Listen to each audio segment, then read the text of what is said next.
जी नाज़रीन, इन वक्त असीं मगड़ शहर में मौजूद आहियूं। बल्दियाती निज़ाम जेको उन टाइम पूरो थी वियो। वगड़ शहर के जेके चूंडियल नुमाइंदा हुआ, जेके चेयरमैन आया, जेके टाउन इंतज़ामिया, उन्होंने वगड़ शहर के केतिरा सहूलियतूं ॾिना ऐं केतिरियूं सहूलियतूं न ॾिना। अचो त इन हवाले सां वगड़ शहर जे सियासी समाज जे अॻवाननि सां ॻाल्हि ॿोल कयूं था। संदन उन्हनि जो छा चवणु आहे? हाणे हे टर्म पूरो थी वियो आहे बल्दियाती इलेक्शन जो, मथां जेको आहे सो वरी इलेक्शन जो ऐलान थींदो। पर असां चऊं था त आया हे केतिरो टाइम आख़िर हलंदो, इहे साॻाई माण्हू केतिरे टाइम असां आज़माईंदासीं हिननि खे। असां चऊं था त जेको चेयरमैन फोरमैन जेके नथा कमु कनि खुदारा, उन्हनि खे रद्द कयो, तव्हां उन्हनि खे ख़तमु कयो, वरी ॿिया चूंडियो। हे तव्हांजे घर जा नुमाइंदा आहिनि, पंहिंजे ॻोठ जा माण्हू आहिनि। आज़मायो तव्हां हिकिड़नि खे, वरी बार बार उन्हनि खे त आज़मायो, ॿीहर उन्हनि खे न आज़मायो। ॾिसो था हिकिड़ो जेको कमु नथो करे, इलेक्शन में तव्हां खटायो आहे उनखे, वोट ॾेई हुनखे मथे आंदो आहे, पर उहो पंहिंजो उन ते पूरो नथो लहे, त उहो उन्हनि खे ख़तमु करे वरी तव्हां नवां आणियो ॿियो। ऐं हीअ बजट जेका बि तव्हां हिननि खे यूसीनि खे ऐं टाउननि खे ॾिनी आहे, उन्हनि जी बि जांच थियणु घुरिजे। यूसी चेयरमैन, वाइस चेयरमैन या टाउन चेयरमैन जेके हुया, जेके चूंडिजी आया, अवाम जे दर दर ते वञी अपीलूं करे, वाइदा वचन करे वोट वठी हलिया विया, उन्हनि सिर्फ़ु करप्शन खां सवाइ ॿियो कुझु बि न कयो। ऐं जेको असांजो वगड़ शहर तव्हांजे आॾो आहे, त बरसाति में जिथे बि वञे त गोॾे जहिड़ो पाणी बीठो आहे। ऐं रोड रस्ता जेके अॻ में ठहियल हुया, पर हिन बल्दियाती जेको टर्म गुज़रियो इन में रहंदो, उहे रोड उखड़ी विया, टुटी विया। असांखे इहो फ़ाइदो मिलियो त रोड असांजा टुटी विया, वगड़ चौक ते गोॾे जहिड़ो पाणी बीठल आहे, ऐं जेके कख पथी हुया हाणे उहे लख पथी थी विया। असांजो इहो ई चवणु आहे त जेके चूंडियल नुमाइंदा उन्हनि खे असां आज़माए चुका आहियूं।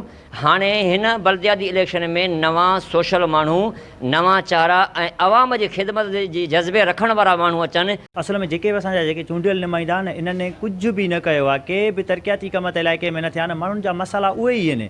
हाणे बि जेका ईंदड़ इलेक्शन थींदी 3-4 महीननि जे अंदरि वरी ॿी इलेक्शन थियणी आहे, वरी चूंडियल नुमाइंदा इहे साॻा ई ईंदा। इहे लोकल जेके बि नुमाइंदा थियनि था न, त इहे ऑफिसुनि में वेहनि ई कोन था।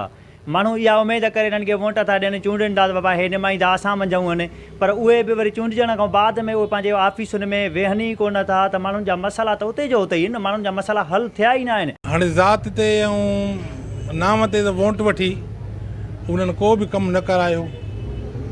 सभु जेके बि फंड अचनि पिया उहे कागज़ी कार्रवाई करे बंजू लहरायोसीं, फिलाणो कयोसीं, फाइल भरे बंदि करे छॾियऊं।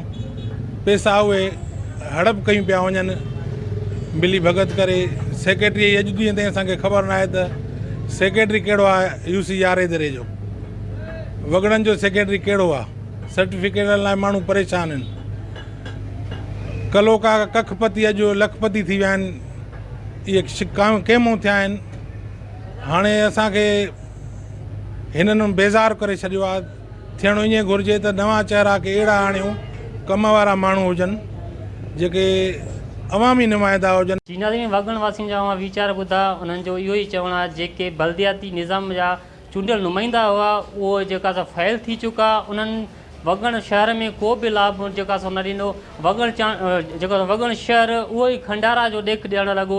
उन्हनि जो वधीक इहो बि चवणु आहे, जेको ईंदड़ इलेक्शन आहे उन्हनि में असां नवां चेहरनि खे जेका सो आणींदासीं ऐं सियासी समाज जे अॻवाननि खे जेको सो आणींदासीं, जेको उहे वगड़ शहर ऐं भरपासे वारनि इलाइक़नि जा जेके कमु करे सघनि। कैमरा में नज़ीर अहमद सां गॾु मोहम्मद रफ़ीक मुगेरी, टाइम न्यूज़, वगड़।